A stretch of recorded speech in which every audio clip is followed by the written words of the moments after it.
વાવ વિધાનસભા બેઠકની પેટા ચૂંટણીમાં ભાજપના ઉમેદવાર સ્વરૂપજી ઠાકોરનો ભવ્ય વિજય થયો હતો। ત્યારે આજે સ્વરૂપજી ઠાકોરની શપથવિધિ યોજાઈ। સ્વરૂપજી ઠાકોરે શપથ ગ્રહણ કરતા જ તે વિધાનસભાના સત્તાવાર રીતે સભ્ય બન્યા છે। વિધાનસભાના અધ્યક્ષ શંકર ચૌધરીએ સ્વરૂપજી ઠાકોરને શપથ લેવડાવ્યા। આ દરમિયાન ભાજપના આગેવાનો અને મંત્રીઓ સહિતના નેતાઓ હાજર રહ્યા હતા। વાવ બેઠક જીતતા હવે ગુજરાત વિધાનસભામાં ભાજપનું સંખ્યાબળ 162 પર પહોંચ્યું છે।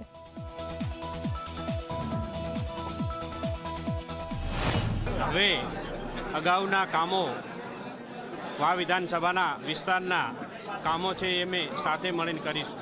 આમાં વિકાસની લડાઈ હતી।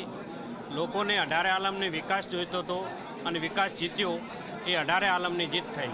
જે સીટ ઉપરથી જ્ઞાનીબેન ચૂંટાવી અને વિધાનસભા સુધી પહોંચ્યા હતા, ત્યાં આગળ અમારા સ્વરૂપજી ઠાકોર ભારતીય જનતા પાર્ટીએ ટિકિટ આપતા ખૂબ સારી રીતે ત્યાંથી વિધાનસભા મત વિસ્તારમાંથી વાવ વિધાનસભા મત વિસ્તારમાંથી જીતીને આવ્યા છે। વિધાનસભાની અંદર 182માંથી 162 ભારતીય જનતા પાર્ટીની